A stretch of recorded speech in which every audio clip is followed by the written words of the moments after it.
খিচুড়ি কিন্তু কম বেশি আমরা সবাই অনেক বেশি পছন্দ করে থাকি। তবে সেটা যদি একটু স্পেশাল হয় এবং কম সময়ে ঝটফট করে হয়ে যায় তাহলে তো আর কথাই নেই।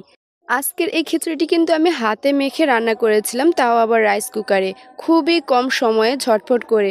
আপনারাও কিন্তু চাইলে বাসায় এরকম ঝটফট করে কম সময়ে রান্নাটি করে ফেলতে পারবেন। বাই দ্য ওয়ে, আসসালামু আলাইকুম everyone, welcome to Naba Islam kitchen. কি অবস্থা, সবাই কেমন আছেন? আশা করছি আল্লাহর রহমতে অনেক ভালো আছেন। প্রতিদিনের মতো রেসিপিটি ভালো লাগলে অবশ্যই একটি শেয়ার করে দিবেন। আর স্পেশাল যে ভর্তাটি দেখতে পাচ্ছেন সেটা কিন্তু অলরেডি আমি ভিডিও আপলোড করে ফেলেছি, চাইলে আপনারা দেখে নিতে পারেন।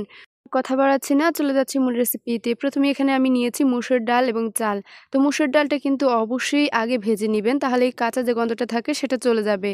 তো এখানে কিন্তু আমি 2 কাপ চাউল নিয়েছি এবং 1/4 কাপ ডাউল নিয়েছি। তো আপনারা চাইলে 1 কাপ পুরোপুরি নিতে পারেন। এরপর এটা আমি ধুয়ে ভালো করে পানিটা ঝরিয়ে এখন এখানে কিছু পেস্ট মশলা এবং ইনগ্রেডিয়েন্টস অ্যাড করে দিচ্ছি। তো এখানে আমি পেঁয়াজ কুচি 1/2 কাপ ব্যবহার করেছি, 3টি গোটা কাঁচামরিচ ব্যবহার করেছি, সেই সাথে আদার পেস্ট 2 চা চামচ, রসুনের পেস্ট এখানে 2 চা চামচ ইউজ করেছি। সেই সাথে জিরা এবং ধনিয়া গুঁড়া মিলে এখানে আমি 2 চা চামচের থেকে একটু বেশি অ্যাড করেছি। তো এখানে কিন্তু অবশ্যই এই যে ধনিয়া গুঁড়াটা ইউজ করতে হবে, তাহলে সুন্দর একটা ফ্লেভার আসবে। সেই সাথে গরম মশলা গুঁড়া এখানে অ্যাড করেছি 1 চা চামচ। হলুদ গুঁড়া অ্যাড করে দিয়েছি 1 চা চামচ, মরিচ গুঁড়া অ্যাড করেছি 1/2 চা চামচ। এখানে যেহেতু গরম মশলা গুঁড়া ইউজ করেছি সেখান থেকে কিন্তু প্রচুর ঝাল বের হবে। এখন কিছু গোটা মশলা অ্যাড করে দিচ্ছি। তো এখানে এলাচ 3 থেকে 4টি ব্যবহার করেছি, দারুচিনি ব্যবহার করেছি 3 থেকে 4 টুকরো 1 ইঞ্চি সাইজের, সেই সাথে কালো গোলমরিচ গোটা অ্যাড করেছি 8 থেকে 10টি।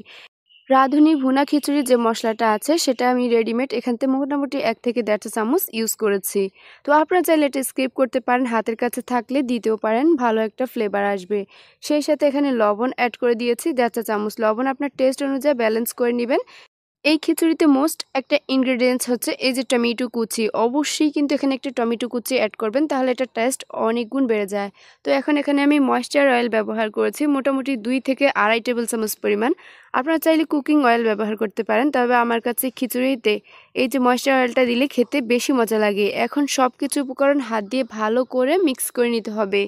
হাতে মাখা এই খিচুড়িটা কিন্তু আপনারা ট্রাই করে অবশ্যই দেখবেন, অনেক বেশি মজা লাগে। আর খুবই কম সময়ে এটা কিন্তু হয়ে যায়। তো দেখতেই পাচ্ছেন আমি কিন্তু সব কিছু ভালো করে মিক্স করে নিয়েছি। এবার এখানে পানি অ্যাড করে দিচ্ছি। এখানে একটা টিপস শেয়ার করে রাখি, আপনারা যতটুকু চাউল নেবেন তার দ্বিগুণ পানি অ্যাড করবেন। যদি আপনারা 1 কাপ চাউল নেন এখানে 2 কাপ পানি অ্যাড করবেন, যদি এটা পুরান চাউল হয়। যদি এটা নতুন হয় তাহলে এখানে 1.5 কাপ পানি হলেই এনাফ। তো এখানে আমি যেহেতু চাল ডাল মিলে 3 কাপের মতো ব্যবহার করেছি, সেজন্য এখানে আমি 6 কাপ পানি ইউজ করেছি। পানিটা দিয়ে এটা আমি ভালো করে ঢেকে রান্না করে নিয়েছি। আমি কিন্তু রাইস কুকারটা অন করে দিয়েছি। এখানে আগে থেকে আমার রান্না করা মাংস ছিল। তো এটা গরুর মাংস, আপনারা চাইলে এখানে মুরগির মাংস আগে থেকে রান্না করা ইউজ করতে পারেন। চাইলে এভাবেই কিন্তু এটা রান্না করে নিতে পারেন, এভাবেও খেতে অনেক মজা লাগে। যেহেতু আমার এখানে গরুর মাংস ছিল সেজন্য আমি এটা ইউজ করেছি। তো সব কিছু কিন্তু যখন হয়ে আসছে, মোটামুটি চাউলটা 80% সেদ্ধ হয়ে গিয়েছে, তখনই কিন্তু আমি এখানে এটা অ্যাড করেছি। তো মিক্স করে আবারও ঢেকে রান্না করে নিয়েছি সম্পূর্ণ পানিটা শুকানো পর্যন্ত। আর এদিকে কিন্তু রাইস কুকারটা অলরেডি অফ হয়ে গিয়েছে। এখন জাস্ট আমি নেড়ে ছেড়ে দমে রেখে দিব আর 5 মিনিট। মোটামুটি 5 মিনিট পর ফিরে আসলাম। দেখতেই পাচ্ছেন খিচুড়িটা কিন্তু একেবারেই পারফেক্ট হয়ে গিয়েছে। হঠাৎ যদি ঘরে গ্যাস শেষ হয়ে যায় তাহলে কিন্তু চাইলে রাইস কুকারে এভাবে ঝটফট করে রান্না করতে পারেন। তো দেখতেই পাচ্ছেন ফাইনালি কিন্তু আমার খিচুড়িটা হয়ে গিয়েছে। এটা ঠান্ডা হয়ে যাওয়ার পর আরও কিছুটা ঝরঝরে হয়ে যাবে। ফাইনালি কিন্তু আমার খিচুড়িটা রেডি। এখন আমি এটা গরম গরম সার্ভ করতেছি। এটার সাথে আমি একটা স্পেশাল ভর্তা তৈরি করেছিলাম, যার ভিডিও কিন্তু আমি রিসেন্টলি শেয়ার করেছি, আপনারা চাইলে দেখে নিতে পারেন। তো এই ভর্তাটা দিয়ে কিন্তু এটা খেতে অসম্ভব লেভেলের মজা হয়েছে। যারা একটু স্পাইসি খেতে পছন্দ করেন তারা চাইলে আরও এখানে ঝাল অ্যাড করতে পারেন। তো আমি যেহেতু একটু স্পাইসি পছন্দ করি সেজন্য আমি এখানে বোম্বাই মরিচ নিয়েছি। সেই সাথে কিন্তু এই খাবারের সাথে কিছু সালাদ নিয়েছি, যেটা খেতে আমি অনেক বেশি পছন্দ করি। এই শীতে কিন্তু একবার অবশ্যই ট্রাই করে দেখতে পারেন, আশা করছি অনেক ভালো লাগবে।